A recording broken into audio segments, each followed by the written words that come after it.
അൽഫോൺസ് കണ്ണന്താനത്തെ ഓർമ്മയുണ്ടല്ലോ. കേരളത്തിൽ നിന്നുള്ള ഒരു പഴയ കേന്ദ്രവാഴ.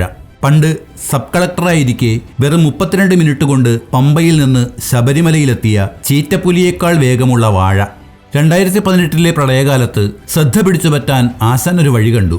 ചെങ്ങന്നൂർ SB കോളേജിലെ ദുരിതാശ്വാസ ക്യാമ്പിൽ പായ വിരിച്ചിറങ്ങുന്നതിന്റെ ചിത്രമെടുത്ത് സോഷ്യൽ മീഡിയയിൽ പ്രദർശിപ്പിച്ചു. ട്രോളോട് ട്രോളായിരുന്നു. പിന്നെ ജന്മഭൂമിക്ക് വരെ സ്വന്തം മന്ത്രിയെ മുഖപ്രസംഗത്തിൽ വിമർശിക്കേണ്ടി വന്നു. ആ പ്രളയകാലത്ത് നാനാദിക്കിൽ നിന്നും കേരളത്തിന് സഹായം ലഭിച്ചത് അൽഫോൺസ് കണ്ണന്താനത്തിനും ഇഷ്ടപ്പെട്ടില്ല.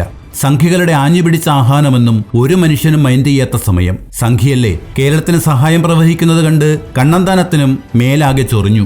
എന്നാൽ മറ്റു സംഘികളെ മാതിരി ഒരു സഹായവും ചെയ്യരുതെന്ന് ആഹ്വാനിക്കുവാനും വയ്യ.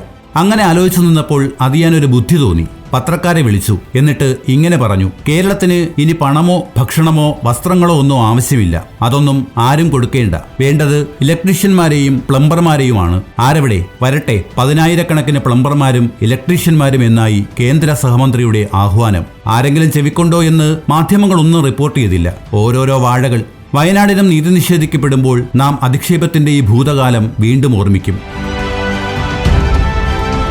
ഒന്നും മറക്കില്ല കേരളം, പൊറുക്കുകയുമില്ല.